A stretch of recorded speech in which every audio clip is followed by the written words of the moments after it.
سلام، ممنونم که کانال من رو برای تماشای انتخاب کردید. امیدوارم لذت ببرید و سابسکرایب کنید. پرونده جنایت‌های برادران هارکلین یکی از پرونده‌های جنایی هولناک و پیچیده در تاریخ جنایت شناسی است که در دهه 1960 در ایالات متحده رخ داد. این پرونده مربوط به دو برادر به نام‌های آرتور و تام هارکلین است که به طور همزمان در ارتکاب چندین قتل و جنایت خشونت‌آمیز در مناطق مختلف ایالات متحده دست داشتند. برادران هارکلین، آرتور و تام به عنوان دو مرد بی‌رحم و بدون احساس شناخته می‌شدند. آرتور در سال 1930 و تام در سال 1933 در خانواده‌ای فقیر و آشوب زده در شهر نیویورک به دنیا آمدند. این دو برادر از سنین پایین به خاطر شرایط سخت خانوادگی و تأثیرات محیطی وارد دنیای جرم و جنایت شدند. در نوجوانی آرتور و تام به طور مداوم با قانون درگیر بودند و سابقه دزدی، ضرب و شتم و جرم‌های دیگر را داشتند. با این حال پس از گذشت چند سال جنایات آنها به طور فزاینده‌ای وخیم‌تر شد. آرتور به ویژه به عنوان مغز متفکر این جنایات شناخته می‌شد و تصمیم گیرنده اصلی در جنایات بزرگتر بود. تام برادر کوچکتر اغلب به عنوان همدست آرتور عمل می‌کرد و با رفتار خشونت‌آمیز خود در جنایت‌ها به برادرش کمک می‌کرد.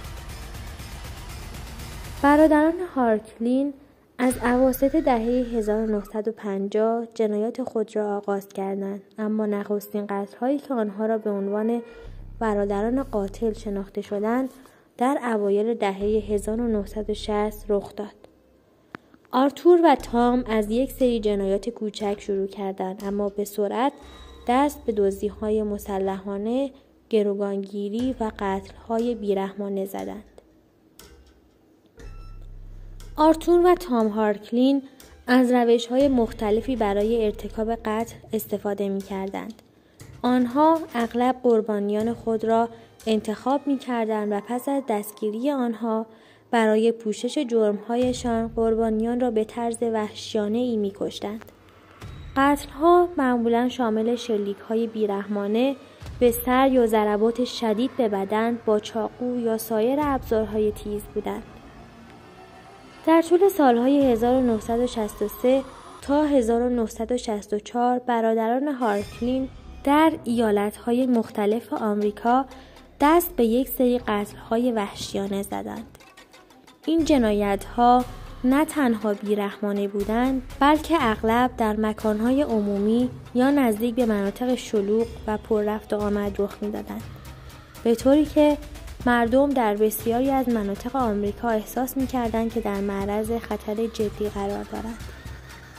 آرتور و تام در این دوره به طور مداوم با پلیس درگیر می‌شدند، اما هیچگاه دستگیر نمی‌شدند. آنها به استفاده از هویت‌های جعلی و تغییر مکان‌های خود از دست پلیس فرار می‌کردند. در نهایت در سال 1965 پلیس موفق شد تا رد پای برادران هارکلین را پیدا کند. آنها پس از یک سرقت مسلحانه در ایالات کالیفرنیا که به یک درگیری مسلحانه با پلیس انجامید دستگیر شدند. آرتور در ابتدا سعی کرد تا خود را بیگناه معرفی کند، اما تحقیقات بیشتر نشان داد که او و برادرش در تمامی جنایات نقش داشتند. در محاکمه‌ای که در سال 1966 برگزار شد، برادران هارکلین به طور رسمی به جرم قتل و دزدی مسلحانه محکوم شدند. آرتور به حبس ابد محکوم شد، در حالی که تام به دلیل سن کمتر به مدت 25 سال حبس محکوم شد. پس از دستگیری برادران هارکلین، پرونده آنها به یکی از جنجالی‌ترین و مشهورترین پرونده‌های جنایی آمریکا تبدیل شد. بسیاری از مردم از اینکه دو برادر می‌توانستند تا این حد در انجام جنایات وحشیانه و بیرحمانه همدست باشند شگفت‌زده شدند. پرونده آنها به ویژه برای پلیس و قوه قضاییه آمریکا به عنوان یک نقطه عطف در مبارزه با جنایت‌های سازمان یافته محسوب شد. آرتور هارکلین در طول سالهای زندان خود در چندین زندان ایالات متحده باقی ماند و در نهایت در سال 1982 به دلیل بیماری قلبی درگذشت. تام هارکلین پس از گذراندن 25 سال زندان در سال 1990 آزاد شد، اما هیچگاه از جنایات خود ابراز پشیمانی نکرد و تا پایان عمر در محافل جنایی باقی ماند.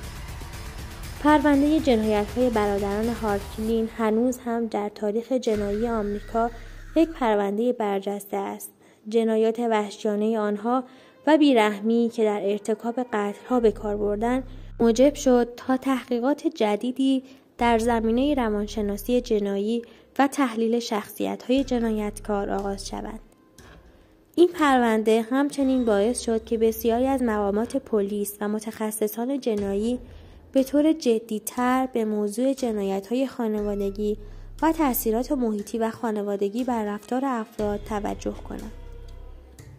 برادران هارکلین نمادی از یک نوع خاص از جنایتکاران شدند که در عمق درون خانواده‌های آسیب دیده و با مشکلات روانی به طور ناخودآگاه وارد دنیای جنایت شده بودند. پرونده آنها همچنان در میان علاقه‌مندان به پرونده‌های جنایی مورد مطالعه و بررسی قرار گرفت و جنایت‌های آنها همیشه به عنوان یک نمونه از جنایات خانوادگی پیچیده در تاریخ جنایی باقی خواهد ماند.